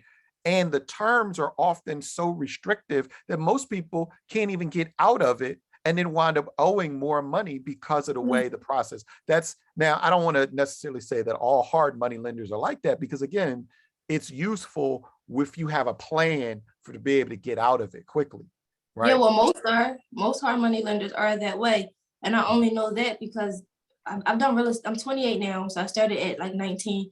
I've done different deals, and that's how I had to learn that I didn't really like that. Like I had to realize it. But then I also realized that when you have a relationship with certain hard money lenders and they see that you're really good at what you do, they start to loosen the restrictions. They start to loosen the terms. So in the beginning, it's very predatory. They're planning on you not to get it right so that they can capitalize off of you failing. Oh, this person's not going to pay me back. I'll have a house at the end. Like that's how they are. They won't say that to you, of course, but that's how they're looking at it. Because that's the only reason why if a person is doing like good, they build a relationship. Well, wait a minute, I'm the same person you were just charging 11%. What happened? I'm doing good business. I'm still doing it. But after a while, they see the value in what you can do. They see the value that you bring to them, and the value supersedes them just getting an asset that they don't really want, or that they don't feel like fixing themselves.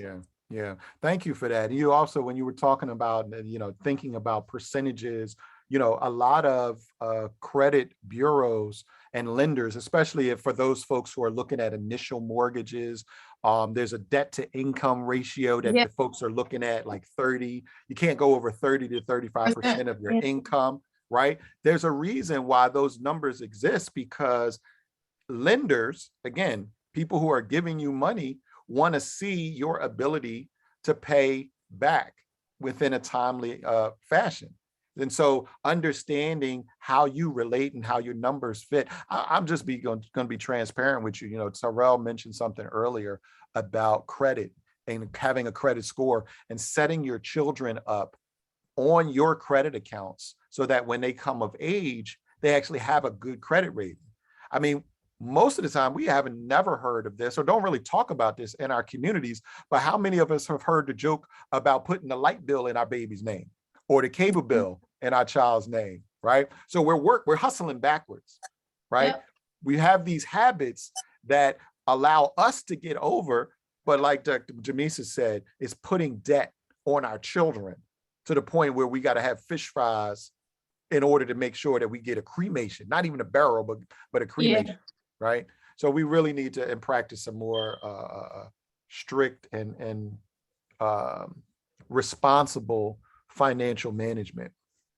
Anyone else have a question? I want to make sure that we are addressing the concerns in the chat as well, because there's a lot of conversation in the chat, and I really appreciate everything that you shared. Anyone, our panelists, is there anything that you guys want to share that we maybe didn't get a chance to touch on that you want to elaborate on? I just wanted to mention to everyone that's watching, because there are a lot of links in the chat. One of the links that I dropped in the chat was pertaining to a free real estate school offered by Keller Williams' office. So Rather you're a first-time home buyer or you're looking to get your real estate license, it doesn't matter. At the end of the day, this is free schooling. So all the terminology that you need that you can utilize to purchase your first home or help the next person do the same thing, this school is for you. So I would tap into that link. There's also some other resources down there, behavioral services, veteran services, and more. Those links are in the chat. Definitely copy those links, save them on your desktop, visit them later after the call, because these are all free resources literally at your fingertips.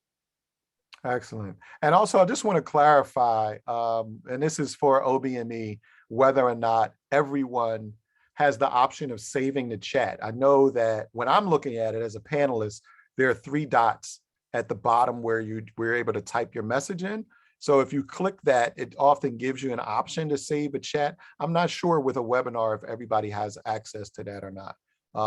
But if not, I'm assuming that the chat will be available with the recording if you want to Yes. go back and visit. It will Yeah. be, Eric. Yep, Subtarshi just put in the chat that we're going to send a recording, a copy of the chat, and everyone's contact information to everyone registered tonight. Excellent. Thank you. I just want to address, okay, there's a question in the Q&A portion where someone typed, we got to write our own curriculum. Does anyone know how I would be able to do that? Google didn't really bring anything useful up. So I'm not really sure what you mean in terms of writing your own curriculum. But there are a lot of resources. Tonight there was a couple of books that were mentioned. And this is for the panelists. Any other resources that you guys want to share with folks? Let's just take a step back and go through, right? Because I know Nicole, the Commerce Department has a plethora of information. You shared earlier about the camera program and the revitalization storefront program. Can you share those again, and also share your contact information? And it's the same for Jamisa and Tyrell. Make sure your contact information is in the chat. But let's go through the resources before we wrap up.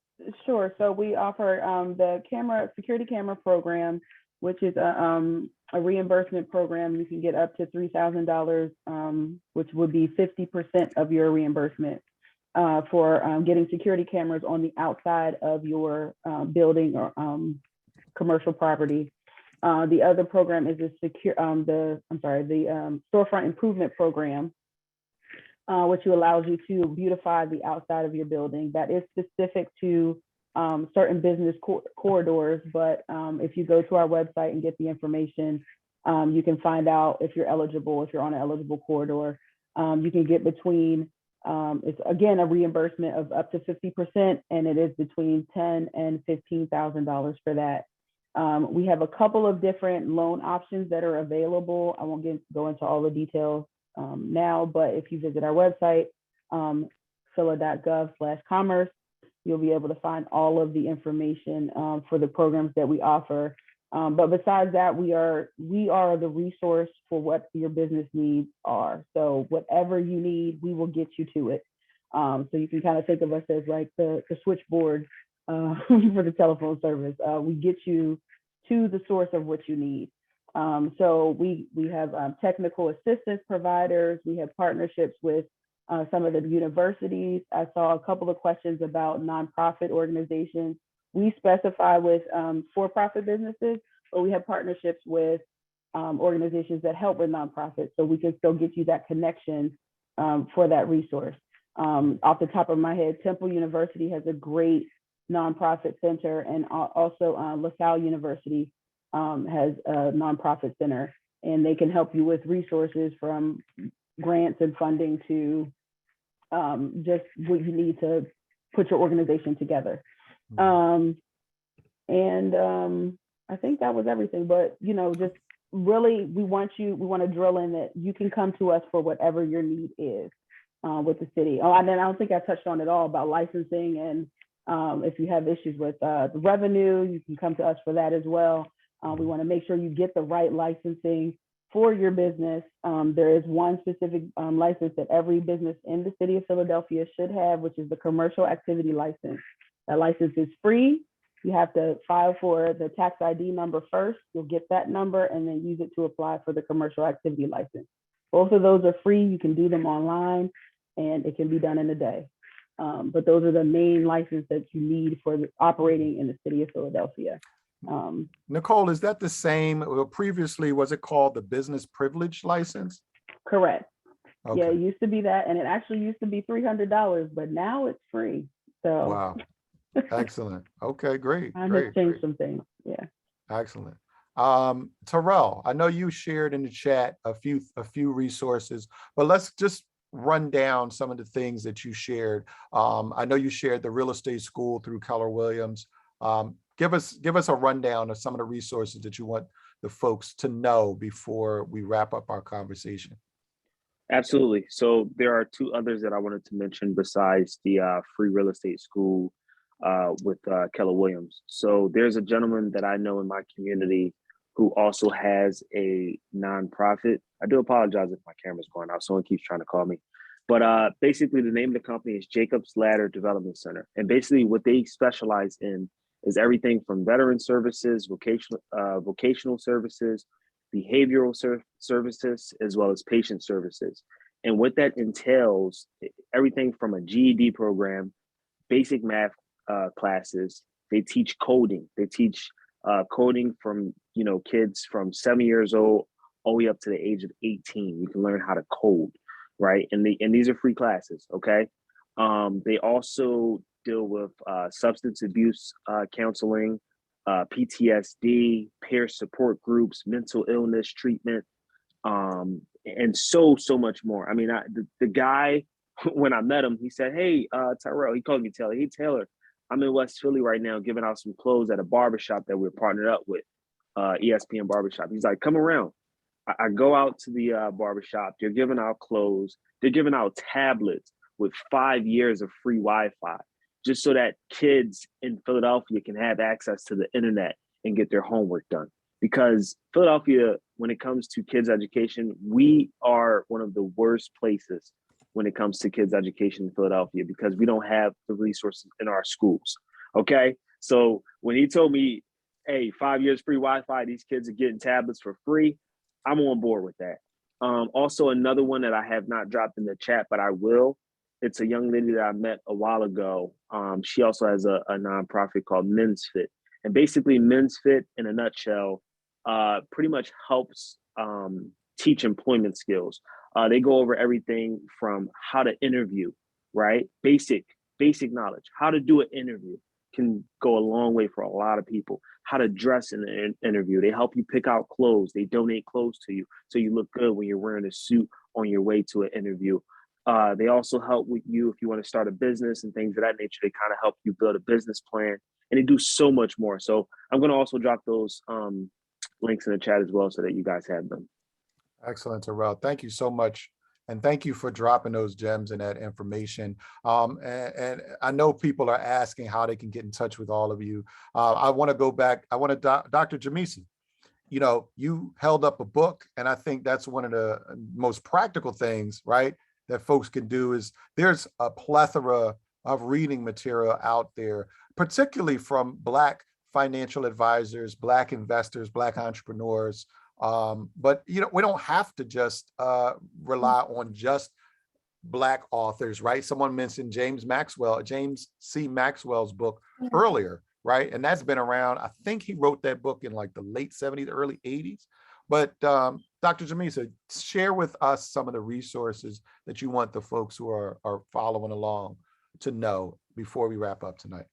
Okay, so there's a few things, just in terms of books, because I am a mentor, I have 98 free ebooks that I can share. It's a link, it is inside of a Google Drive, and it's everything from Rich Dad, Poor Dad, As a Man Thinketh, to Emotional Intelligence 2.0.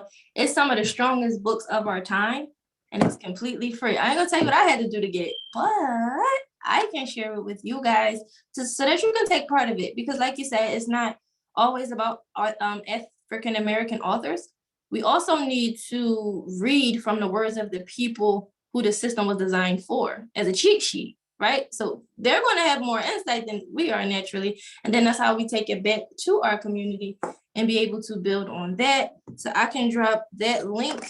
I'll attempt to drop that link inside of the chat right now. But also, like I said, the Private Banking Blueprint book by Jake Taylor Jacobs, it also is a course. And I actually purchased a certain thing from him that I am able to share with you guys for free. So if you text that number in the chat, I'll literally give you a link so that you can watch the free private banking class. And you can decide if, you know, if you already have an insurance company in place or a policy, you can take that information back and have your policies rewritten or just get another policy. So I can offer you guys that as well. And all things real estate, obviously, investor wise, I'm the person for that. But definitely tap into Tyrell's class for Keller Williams, because although I am not an agent and I have never been, I did go to real estate school and I passed fundamentals and practice. And it helped me a lot with the terminologies and the knowledge and how to look at contracts and understand certain verbiage. I decided to go the investor route opposed to the agent route, but you can do both. So I think the best way to figure out what you actually like is to educate yourself on both parts of it. So that's that. Excellent. I have folks asking for that number again. I know you put it in the chat early on, but if you can. You have to text the word bank, so it'll send you the link automatically. The number is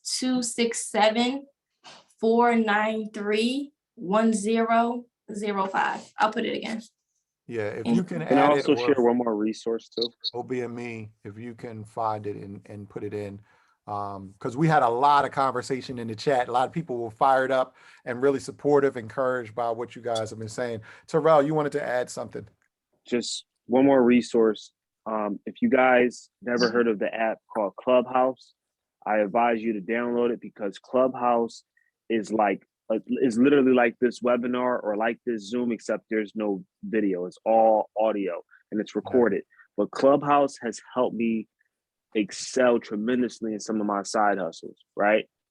The people that you meet and that you get into those rooms and have conversations with, it's just like this, literally. So you can do this all day around the clock if you wanted to, right? You can tap in, join a room, talk to someone that specializes in finance, investments, real estate, health, nonprofit. It doesn't matter. They have everything. So, and it's a free app. You download it. They have a bunch of rooms on there. You can add your friends from Facebook. So I just wanted to drop that gem too. Tyrell, thank you for that. I'm thinking of, and I know you know this name if I was to say Gary V, right? Gary V. Yeah. So anybody that Vaynerchuk. knows, yep, Gary Vaynerchuk. So anybody that knows Clubhouse should know the name Gary Vaynerchuk, who is extremely inspirational just in terms of like these quick hit information, just real quick bites of information about how to build your business, all about entrepreneurism, but he gets into NFTs and investment and cryptocurrency and all forms of wealth generation. And also chat, what is it? Clubhouse. Clubhouse is also now available on Android as well. It wasn't available on Android for a very long time. I want to say when it was at its peak and everybody was using it, everybody, all the iPhone users. Yes, I'm an Android user. Yes, I was hating on all y'all. I was missing out on the conversation. But thank you for that, Tyrell. We're getting ready to come up on the 8 o'clock hour, and I want to make sure that we have time for our hosts, the Office of Black Male Engagement, to chime in and say thank you before we go. Somebody else said, yeah, I was hating too. Chandra says, yeah, I was hating too. Right? It was really restrictive. I got tired of hearing about it so much. That's how you know you're not one of the cool kids, right? Because you just can't play with everybody else. Jamisa, you dropped the Google Drive link in a Google folder link. Yes. So that is, I don't know how you guys want to take it and get it to everybody, but that is the link with the 98 ebooks. Like it has the 10X Rule by Grant Cardone, Yes. Becoming Michelle Obama. So I'm actually also a member of a Forbes group, Forbes the Culture. And we have this thing where, like you guys talked about accountability, we actually have a group in which we share a bunch of different resources and a bunch of things. And that was one of the things I begged them. I was like, can I please just take it outside? Please, can I just take it from the group? There's so many people who, couldn't stand to read those books. So I took it, and that was yours. That's a little bit of our culture for you guys, but click that. You can watch every single book. There is no audio, so you will have to read. I don't know how y'all feel about the screen and the lighting, but take your time with it. Take your time and try to read at least a book a quarter.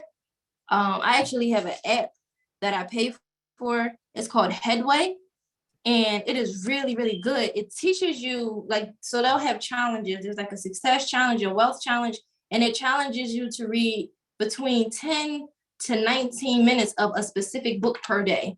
And then depending on the challenge that you choose, it'll choose the book for you. So if you're choosing success, it'll give you 28 different books that you should read. And each day they create a certain they'll say like chapter blah, blah, blah is relevant to what you're trying to do. And literally reading 12 minutes per day of a book can change, because we're subconsciously downloading all of the information into our heads. Like the same way we're on Instagram, we're consuming these images of people. You can do that with a book. And it doesn't pop up right away, but it'll be when you least expect it. You'll get a conversation, you'll hear something, and you're like, oh, wait, I heard that before, or I know what that means. And it gives you more of an opportunity to be present in the moments that you guys are seeking. Jamisa, there's a couple of questions about, someone asked about the Jacob's Ladder link. Where is the link? I don't see the link. So that was Mr. Taylor. Mr. Taylor spoke about a nonprofit called Jacob's Ladder. The guy who wrote the private banking book's name is actually Jake Taylor Jacobs too. So they might have gotten it confused. Jake is the private banking guy. Jacob's Ladder is the nonprofit. Yeah. I also put, just real quick, I put a login for Audible. So I just want to back up Dr. Jamisa on that too. So, hey, listen, if you can't flip the pages on the book, you're in the car or something, you're driving, Audible is a great app. It's free. You can download it on a tablet or device. And that login that I shared. Hold on 1 second, Tyrell. So I see something in the chat, and thank you, Nicole, for pointing it out. So look at your chat and make sure that you're sending to everyone and not just host and panelists. Because if you only send it to host and panelists, the folks who are intended can't see it, right? So make sure it's sent to everyone. Thank you for pointing that out. So there's some of you who can't see the link that we're talking about because he's going to post it again and make sure we share it. All right. I think this was great. I don't know about y'all. Wait. Mr. Taylor was talking about the Audible link. They need to hear that. Yeah, so he was yes, thank you. Finish what you were saying. I'm sorry. I saw it and copied it already. I put it in my notes already. But yes, please finish telling everybody else about it. Yeah, I'm going to reshare all these links as well, because I was I'm guilty. Hosting panelists all day. I was lighting y'all up. So I'll make sure I reshare all the links as well. But Audible is a free app. You can download on any tablet device. They also have it on desktop. But basically, that login was given to me by a gentleman I met on Clubhouse, actually. And he told me I can share that same login with any like-minded individuals like myself. It has over 1,000 audiobooks on there that you can tap into. If you're driving, if you're running, if you're working out, you can't physically open up a book and have it in front of your face, Audible is the best way to go. Thank you for that. And just so y'all know, that being able to switch back and forth is only available to the host and panelists. So you guys don't have to worry about that. We can see your chat, but with the panelists, they can also send chats only amongst ourselves. And that's one of the mix-up that was happening. So for those of you who haven't been seeing the links, that's what's going on right now. Dr. Jamisa mentioned the link for books. Yes, that's the Google Drive link that was shared above. If you take a look, you'll see a link that says Google Drive to books. And thank you, Eric, for sharing that again. And we're gonna make sure we give Tyrell time to put his links in again. But I have a quick question for you, by the way. I know that you collected everyone's email that did reserve to be on this call. Perhaps maybe we can form something where we send you guys all the links as well, just to be on the safe side in case someone might have missed something. And maybe you guys can just e-blast it out to the entire list. Already way ahead of you. Yes, we're gonna, I think that's something that's done with all of the Black Generational Wealth series, but if it's not, hint, hint, it should be. So we're gonna Yeah, make that happen definitely for you tonight. guys need to be listening to those ebooks when you sleep, when you decompress and download to that subconscious. I'm serious. You can be asleep and still retain information because your body is resting, but your subconscious is always active. You can do it. Okay, that's right. All right, so I want to give one last word to you guys before we hand it back over to Eric Westbrook. Nicole, I know you've been hanging in there with us and sharing a lot of gems and a lot of resources and information. Really appreciate this. I know you said it's not something you've been doing a lot of before, but Right. if you're happy with tonight, I would love to connect with you again and invite you back for another discussion. Absolutely. Share, This was amazing. yeah, give us your last thoughts before we wrap up tonight. I would just say definitely make sure if you're starting your business, if you're thinking about starting a business, give our office a call.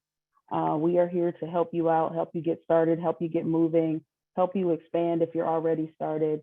I dropped all of our contact information in the chat, but you can call our hotline, 215-683-2100. We will answer the phone. If you do get a voicemail message, just leave a message. We'll call you back. Or you can email us at business@phila.gov. But I also just want to say thank you again for allowing me to be a part of the panel. Everyone just shared such a wealth of information. Continue to come out to things like this, to the audience. Make sure that you're gathering all of the resources that you can, tap into everything that you can so that you can maximize on what it is that you want to do. Thank you, Nicole. Thank you. And I just want to say my apologies to Keith. Keith just put a question in there.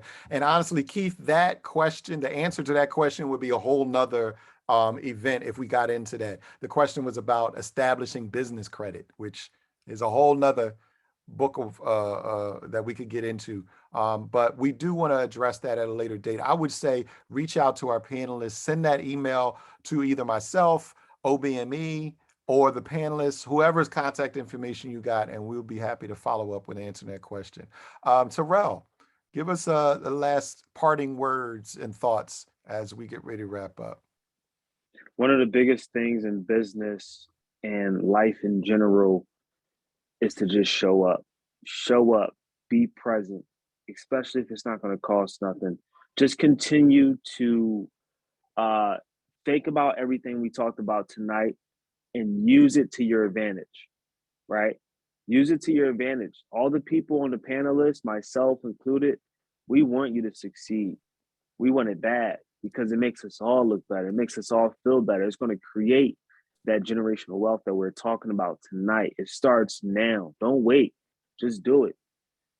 You know what I mean? Like, don't remember those corny, I'm not going to say corny. I'm not going to do that. But those Everest college commercials. You sit on the couch, you ain't got nothing going on.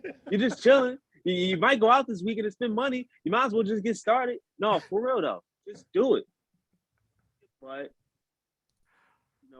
put the pen on the pad, set that goal, set that plan, and it's time to just do it. And I thank you all so much for this because, I mean, this this has helped me so much too in my life and my business. I'm so proud to be here with all of you guys.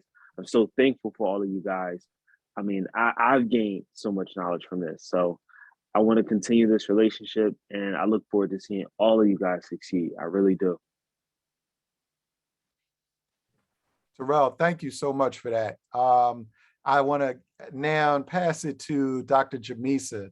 Dr. Jamisa, thank you so much for being here and all that you've shared. Give us one final thought as we wrap up for the evening. You guys are your greatest investment. So you are the bag. Secure yourself and then everything else will come second nature to you. So really focus on self-development and refilling that pot so that you can overflow and give from a place of abundance. Beautiful. All right. And on that note, I really appreciate all of you being here. My name is Eric Marsh Sr. I am the chair of the Mayor's Commission on African American Males, and I'm honored to share this panel with our esteemed guests. For more information, we're going to pass it back to Eric Westbrook of the Office of Black Male Engagement to see us out for the evening. So thank you all. Appreciate you. Thank you, Eric. Thank you, panelists, Nicole, Tyrell, Dr. Jamisa. Thank you all so much for, again, another amazing discussion that our community has resonated with since day one of this series, our third year. And we are excited that, and I'm almost a little bit, I'm wishing that we could go back and rewind even some more, because this is such great content that I need to constantly have replaying in my mind. So thank you everyone that is registered for this event. You all will get a copy of this in your email. It will also be streaming on our Facebook page. It'll be housed there. You can go back and take a look at it. You all will receive the chat. So all of the amazing contacts and resources and links that were in that chat, you will have access to. And we want you to come out again with us next Thursday night. Next Thursday night, we will be having our last and final discussion of our series. And we're talking about transferring the knowledge to the next generation. How do we ensure that wealth is generational, right? There's the difference between being wealthy and rich, is that there's an ongoing, established generational approach to wealth. And that's what we want to see established in our communities. And so we're going to hear from some amazing panelists on next Thursday. But again, I can't say it enough. Thank you all for being here. The gems you all dropped were powerful. I hope that our community, our listeners tonight, you all have taken notes. You all will refer back to this recorded session. Follow us on Instagram at OBMEPHL. Follow us on our Facebook page, Black Male Engagement PHL. And remember to stay tuned for next week's event. We hope you had a great time tonight. Thank you all so much. I want to thank again the Mayor's Commission on African American Males, the Mayor's Office of Public Engagement, and everyone that played such a vital role tonight. Dr. Jamisa, Tyrell, Nicole, you guys were amazing. And I promise we are going to be following up with you all throughout the year. You ain't going to get away from us. We're going to track you down, because this is powerful stuff that folks need to be aware of and encouraged. So we pray you are all inspired to, again, pick up your vision, not give up on what you have and what you know you can do. Continue to develop it, and let's see our community transformed. Thank you again so much for your time. Have a wonderful evening. Thank you. Bye-bye. Thank you, everyone.